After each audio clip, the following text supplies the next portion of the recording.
Okay, so now we're reading Sutra 17.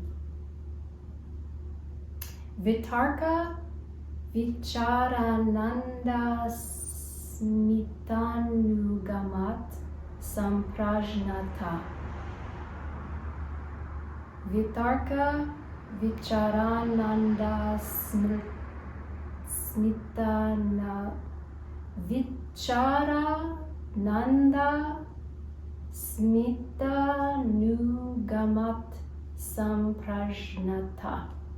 Reasoning, argumentation, deliberation, reflection, bliss, joy, and or I-am-ness, sense of individuality, sense of pure being, by accompaniment, with association, samadhi, with prajna or consciousness.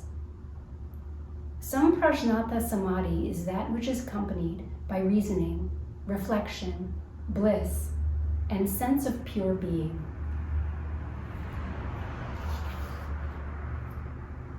Sutra 17 and 18 deal with the two varieties of samadhi called Samprajñāta and Asamprajñāta. Before we take up for discussion these two important sutras, it is desirable that we deal in a general way with the nature of samadhi and the mutual relationship of the different kinds and stages of samadhi, which are mentioned in the Yoga Sutras. This will make it easier for the student to tackle this very difficult, though fascinating subject, and enable him to see its different aspects in their true relationship. The subject of samadhi is too often studied in a haphazard and disjointed manner, without making any effort to view its different parts in their correct perspective. As the sutras bearing on the different aspects of samadhi are scattered in the Yoga Sutras at different places, it will help the student if a brief analysis of these sutras is given here, and the order in which they should be studied by the beginner pointed out. The manner in which the subject of samadhi is treated in the Yoga Sutras may appear rather strange to the student. He should remember, however, that these sutras are meant to provide, in a very condensed form, all the essential knowledge for the advanced student of yoga, and not to serve as an introduction for the beginner who has yet to learn the ABC of the subject. That is why Patanjali allows himself to plunge into a discussion of the more abstruse aspects of samadhi in section 1, and deals with the different stages of concentration leading up to samadhi in section 3. This manner of treating a difficult subject must appear very confusing to the modern student, for whom the conditions for undertaking any subject are made as easy as possible. If, therefore, the student is new to the subject, and his ideas about samadhi and related subjects are not quite clear, it would perhaps be better for him to take up the sutras bearing on samadhi in the following order. And he has a little chart here, and I'll enlarge that here. So, samadhi. 1, the 3 stages of meditation leading up to samadhi. That's section 3, sutras 1, 2, 3, and 4. And then Samprajñāta and Asamprajñāta Samādhi, section 1, 17, and 18, which is what we're reading now. The essential process involved in Sabija Samadhi, section 1, sutra 41. The different phases of Sabija Samadhi, section 1, sutras 42, 43, 44, 45, 46, 47, 48, 49, and 50. The technique of Nirbhāja Samadhi, section 151, section 3, 8, section 4, 26, 27, 28, and 29. And then the 3 kinds of transformations involved in samadhi, section 3, 9, 10, 11, and 12. Samadhi may be defined generally as a process of diving into the deeper layers of one's consciousness, which functions through different grades of the mind. Consciousness is an aspect of the ultimate reality in manifestation, and its expression depends upon the particular grade of the mind through which it is functioning. The coarser the medium, the more limited the expression. As the progressive involution of consciousness in matter for the purpose of its unfoldment imposes upon it increasing limitations, so the reverse process of evolution progressively releases consciousness from these limitations. The different stages of Samadhi represent this progressive release of consciousness from the limitations in which it is involved, and Kaivalya is that state in which it can again function in perfect freedom. As consciousness functions at different levels in different grades of the mind through different mechanisms, which are called vehicles or koshas, it is progressive release from limitations may be looked at from another point of view. It may be considered as its withdrawal from one vehicle into a subtler vehicle. Each vehicle has its own functions and limitations, but the functions become more inclusive and the limitations more tenuous as the matter of which it is composed becomes more refined. This progressive withdrawal of consciousness in Samadhi into increasingly subtler vehicles is represented in the diagram showing stages of Samadhi, which I think is figure 1. It doesn't say figure 1, but I'll put that on. The diagram is self-explanatory, but can be understood fully only when the different aspects of Samadhi have been studied in detail. The first aspect of Samadhi, in which Patanjali deals in the first section, is the distinction between Samprajñāta and Asamprajñāta Samādhi. There's a lot of misunderstanding with regard to the nature of these two kinds of Samadhi, and many students confuse them with Sabija and Nirbija Samadhis. In fact, the words used for different kinds of Samadhis are generally used by commentators in a haphazard manner, and the subtler distinctions which characterize the different kinds and phases of Samadhi are frequently overlooked. A student of the Yoga Sutras should bear in mind that this is a scientific treatise in which each word has a specific and definite meaning, and there's no possibility of looseness of expression or the use of alternate words for the same ideal. When Patanjali uses two pairs of words, Samprajñāta and Asamprajñāta on the one hand, and Sabija and Nirbija on the other, in entirely different contexts, it is because he is dealing with two entirely different ideas or subjects. And to take these two pairs of words as if they mean the same thing shows lack of comprehension of the whole subject. We shall discuss later the significance of Sabija and Nirbija Samadhis. Let us first try to understand what Samprajñāta and Asamprajñāta Samadhis mean. As frequently happens in the use of Sanskrit words, the clue to the meaning of a particular word is given by the etymological structure of the word. Samprajñāta Samādhi means samadhi with prajna. The prefix a in Sanskrit means not, and therefore Asamprajñāta Samādhi means not the samadhi with prajna. Asamprajñāta Samādhi is therefore not the samadhi without prajna. Please double negatives. Which would be the opposite of Samprajñāta Samādhi.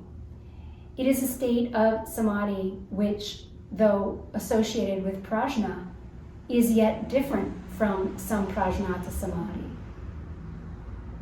It may therefore be considered a correlative of Samprajñāta Samādhi.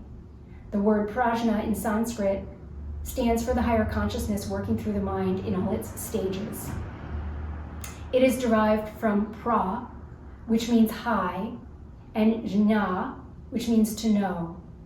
The distinctive characteristic of this higher consciousness which unfolds in samadhi is that the mind is cut off completely from the physical world, and the consciousness is centered in one or the other of the set of vehicles, beginning with the lower mental body and ending with the atmic vehicle. The consciousness is thus free from the burden and interference of the physical brain. If both Samprajñāta and Asamprajñāta Samadhis are associated with prajna, where lies the difference between the two? The difference lies in the presence or absence of a pratyaya in the field of consciousness. Pratyaya is a technical word used in yoga to denote the total content of the mind at any moment, using the word mind in its widest sense and not merely as the intellect. This pratyaya may be of any kind and may exist on any plane of the mind. A mental image of a child, a concept of a mathematical principle, an all-embracing vision of the unity of life are all pratyayas. An all-embracing vision of the unity of life are all pratyayas of different kinds and belonging to different planes. Now, in Samprajñāta Samādhi, there is a pratyaya which is called a seed in the field of consciousness, and the consciousness is fully directed to it. So the direction of consciousness is from the center outwards.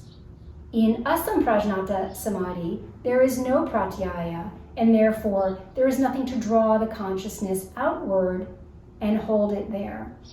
So as soon as the pratyaya is dropped or suppressed, the consciousness begins to recede automatically to its center, O, after passing momentarily through the laya center, L-A-Y-A. Tends to emerge into, okay, wait a second, let me start again. So as soon as the pratyaya is dropped or suppressed, the consciousness begins to recede automatically to its center, and after passing momentarily through this laya center, tends to emerge in the next subtler vehicle. When this process has been completed, the pratyaya of the next higher plane, because he's referring to this chart, appears, and the direction of consciousness again becomes from the center outwards. The progressive stages of the recession of consciousness to its center and its emergence into the next higher plane may be illustrated by the following diagram. I'll enlarge this and put it up so you see it. All right. From the time the pratyaya P is suppressed to the time when the pratyaya P of the next plane appears, the yogi is in the stage of Asamprajñāta Samādhi. During all the time he is fully conscious, and his will is directing this delicate mental operation in a very subtle manner. The mind is no doubt blank, but it is the blankness of samadhi, and not the blankness of an ordinary kind, such as is present in deep sleep or coma. The mind is still completely cut off from the outer world, is still perfectly concentrated, is still under complete control of the will. Asamprajñāta Samādhi therefore represents a very dynamic condition of the mind, and differs from Samprajñāta Samādhi only in the absence of pratyaya in the field of consciousness. In intensity of concentration and alertness of the mind, it is on a par with Samprajñāta Samādhi. That is why it is denoted by merely adding the prefix a to Samprajñāta Samādhi. The void of a Samprajñāta Samādhi is sometimes called a cloud in yogic terminology, and the experience may be compared to that of a pilot whose aeroplane passes through a cloud bank. The clear landscape is blotted out suddenly, the ordinary sense of direction disappears, and he flies on in the certainty that if he holds on, he's bound to come out again into the clear sky. When the consciousness of the yogi leaves one plane and the pratyaya of that plane disappears, he finds himself in a void and must remain in that void until his consciousness automatically emerges into the next plane with its new and characteristic pratyaya. He cannot do anything but wait patiently, with mind concentrated and alert, for the darkness to disperse and the light of the higher plane to dawn in his mind. In the case of the advanced yogi, this experience can be repeated over and over again, and he passes from one plane to another until he takes the final plunge from the subtlest plane, the Atmic plane, into reality itself, the consciousness of the Purusha. The cloud, which he now enters, is called Dharma Megha, M-E-G-H-A, for reasons discussed in dealing with section 4, Sutra 29. When he comes out of this sacred cloud, he has already left behind the realm of Prakriti and is in his own Svarupa. It will be seen, therefore, that in the progressive recession of consciousness from the lower mental plane to its origin, Samprajñāta Samādhi, with its characteristic pratyaya, and Asamprajñāta Samādhi, with its void follow each other in succession until the last hurdle has been crossed and the yogi is established in his Svarupa, and his consciousness has become one with the consciousness of the Purusha. The recession of consciousness toward its center is thus not a steady and uninterrupted sinking into greater and greater depths, but consists in this alternate outward and inward movement of consciousness at each barrier separating two planes. The time taken for passage through the different planes and the intervening voids depends upon the advancement of the yogi. While the beginner may remain entangled on the lower planes for a considerable time extending to years, the advanced yogi can transfer his consciousness from one plane to another with lightning rapidity. And in the case of the adept who has attained Kaivalya, all the planes really merge into one, because the passage up or down is so swift and easy that it is merely a question of focusing consciousness in one vehicle or another. As a rule, when the yogi is still learning the technique of Samadhi, he has to spend considerable time on a particular plane in studying its phenomenon and laws before he is in a position to attempt passage into the next higher plane. His progress depends not only on his present effort, but also on the momentum of the past and the samskaras which he brings from his previous lives. The science of yoga cannot be mastered in one life, but only in a succession of strenuous lives devoted exclusively to the yogic ideal. And those who are impatient and cannot adopt this long-term view are not yet qualified to enter this path and make steady progress toward their goal. After dealing with the nature of Samprajñāta and Asamprajñāta Samādhis in a general way, let us now consider the two sutras in which Patanjali has referred to these aspects of Samadhi. In section 1, Sutra 17, which is what we're reading now, he hints at the characteristics of the consciousness which unfolds in the 4 stages of Samprajñāta Samādhi, which correspond to the 4 stages of the gunas mentioned in section 2, Sutra 19.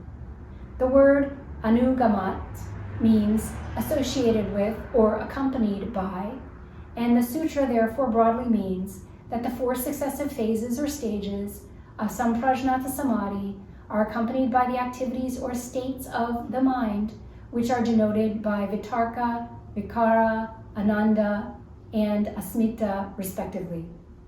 Anyone who is familiar with the old Vedantic classification or the modern theosophical classification of the planes of manifestation and the functions of vehicles on those planes will easily see how closely this progressive unfoldment of consciousness through the 4 stages mentioned in the sutra corresponds with this classification. The classification of the elements which constitute the phenomenal side of the universe, according to Samkhya and yogic philosophies, is functional and not structural, and that is obviously the reason why Patanjali, in denoting the successive stages of Samprajñāta Samādhi, has given only the essential and dominant functions of the mind and not the names of the vehicles through which these functions are exercised. There is something to be said in favor of this functional representation of these stages as compared with the structural. While it certainly appears vague and difficult to understand, it has the advantage of being independent of any particular mode of classifying the planes and the terminology adopted for denoting them. Besides, the yogi who is following the path of mysticism is bent on finding his beloved and may not be interested in the constitution and phenomenon of the different planes and may not like to study these planes objectively. A simple functional treatment of the different stages of Samprajñāta Samādhi should therefore meet the needs of most people who are practicing yoga. But as a constitutional treatment has the great advantage of clarifying in a remarkable manner the whole technique of yoga, there is no reason why we should not take advantage of the knowledge which is available to us. In the following diagram are shown the different stages of Samprajñāta and I-am-ness Samadhi, as well as their correspondences to the different vehicles and other aspects of the question involved in our study. So this is pretty intense.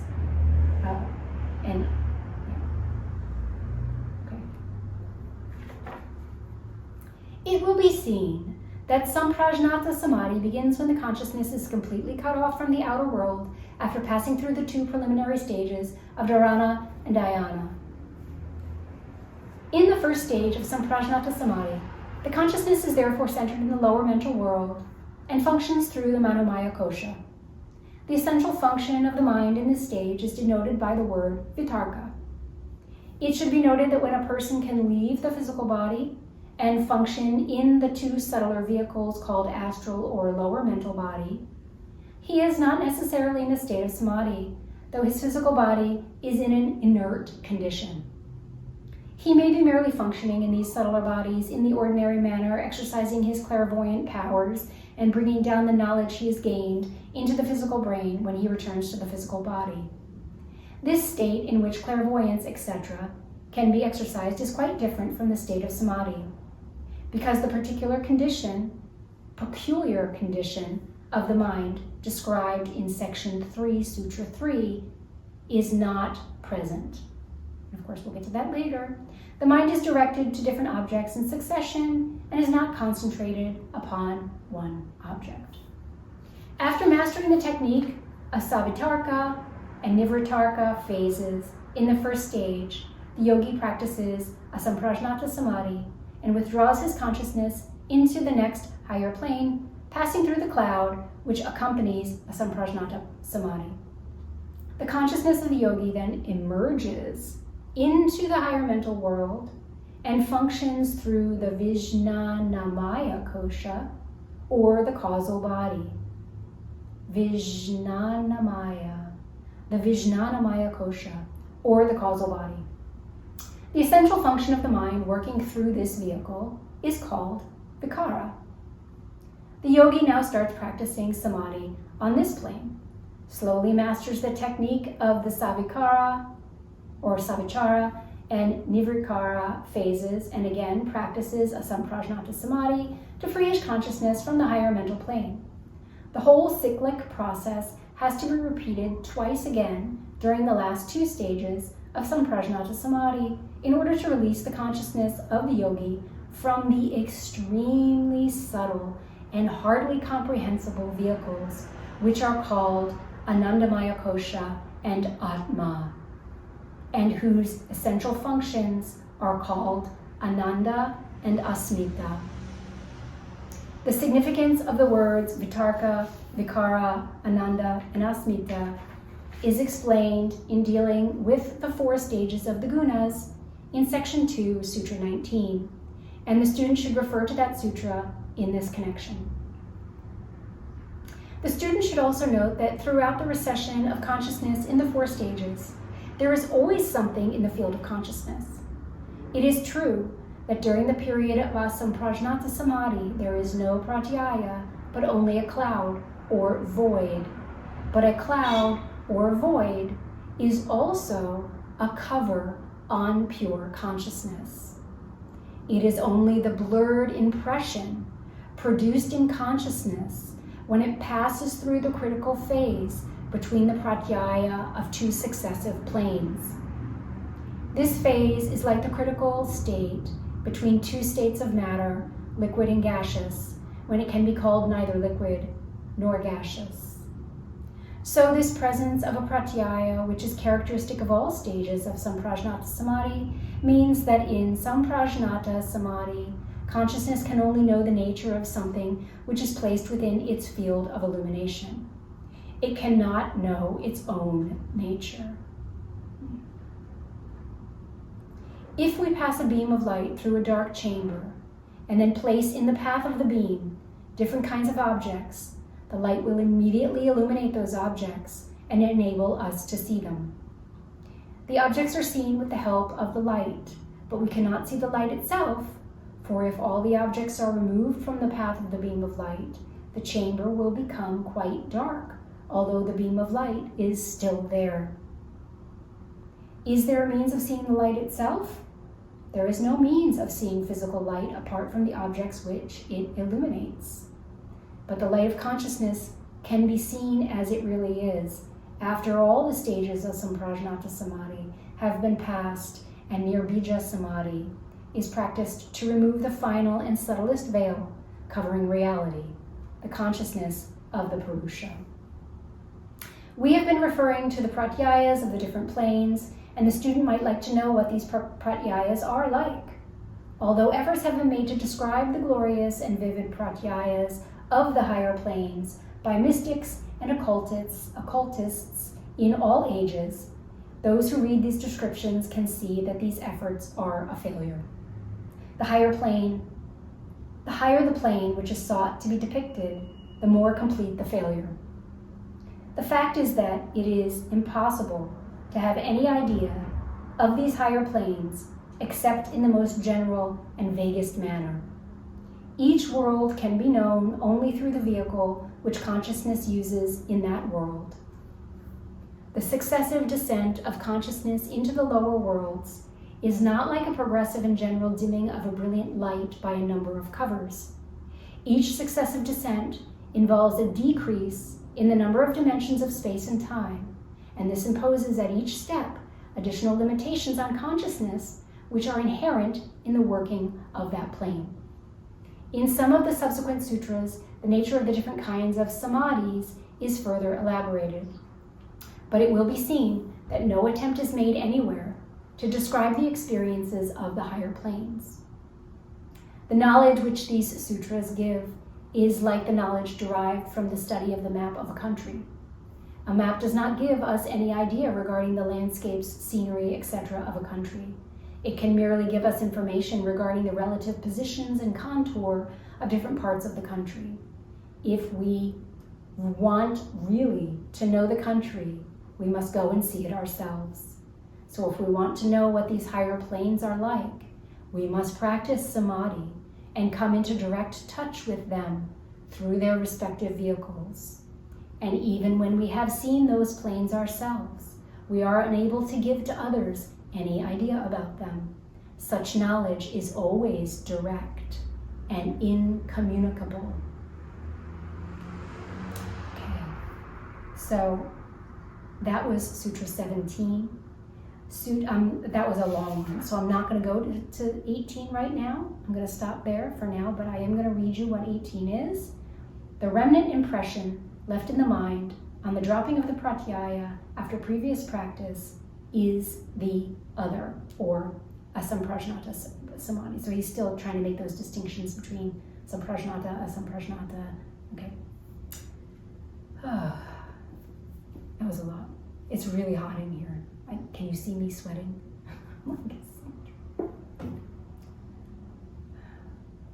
Thank you for joining me today. Until next time.